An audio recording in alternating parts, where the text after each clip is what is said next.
বাবা সাগর, তুই ঘুমা অফিস করে আসিয়ে বৌসল নিয়ে খাওয়া দাওয়া ঘুমাসিস। আমি যেনকে বুড়ো হয়ে গেছি, আমার পায়ে না খবর এসছে বাবা। আব্বা, কেডা করলা তোমাকে আমি খোঁজ নেই নে। আমি যখন অফিস থেকে আসে তো আমার বৌসলের কাছ থেকে প্রতিদিনই তোমার খোঁজ নেই। হয় বাবা, আমি কি বুঝি না? আমি এনে অচল হয়ে পড়ে আছি দেখে তোরা আমাকে সবাই অবহেলা করিচ্ছু। কেউ আমাকে না খোঁজও নিচ্ছিস না বাবা। তুমি এখন পেঁচাল পারেন না তো আব্বা, কেমন কি কব কও। বাবা সাগর, আমি কতদিন থেকে অচল হয়ে পড়ে আছি বাবা। আমাকে না ওই গ্রামটা হাত ধরে ধরে নিয়ে বেড়াবো বাবা। আমাকে না গ্রামটা দেখবে মনে হচ্ছে বাবা।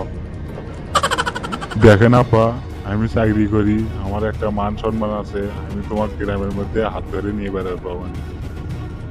বাবা রে, আমি যখন তোর মতো আছিলাম বাবা, ওই রকম বয়স থাকতে আমিও একলা একলাই তামান বাড়ি বেড়াছি বাবা। এখন আমি বুড়ো হয়ে গেছি দেখে তুই বেড়া আমার কথা শুনেছিল বাবা। আব্বা, তুমি এখন চুপ করে থাকবে, আর একটাও কথা কন্যা দান।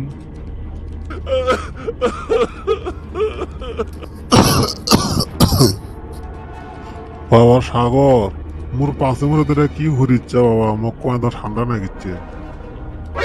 আব্বা, ওটা ফ্যান।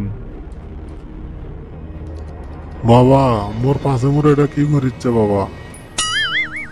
গোলেমি তো, ফ্যান ঘুরতিছে ফ্যান।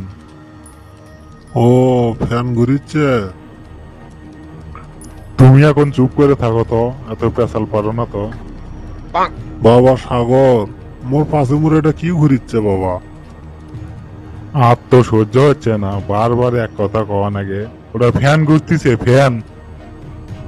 বাবা, তুই মোর উপরে রাগ হোস কে বাবা? এক কথা দুইবার তিনবার কইলে তুই মোর উপরে যে রাগ হোস। তুই যখন ছোট আছিলু বাবা, তোকে সারাদিন আমরা ক্রোধ করেই নিয়ে বেড়াছি, মাটিতে নামবে দেয়নি বাবা। আর তুই না আমাকে না হাত ধরে নিয়ে বেড়াবো, তাই তোর মান সম্মান যায় বাবা। বাবা রে, তুই যখন ছোট আছিলু, তোকে আমি মেলার নেগে আসিলাম বেড়াবার। সেই মেলার যা একটা বড় একটা মাছ উঠছিল বাবা। তুই বারে বারে দেখে আমাকে কইছিলু আব্বা ওটা কি বাবা। আমি কইছিলাম ওটা মাছ। তুই ফিরে আনে পর পরই কই আব্বা ওটা কি, আমি কই মাছ। তুই বারে বারে আমাকে কইস বাবা, আমি তো তোর উপরে একবারও রাগ হইনি। আর এখন আমার বয়স হয়েছে, আমি একটা কথা দুইবার কইলেই তুই আমার উপরে রাগ হয়ে যাস বাবা।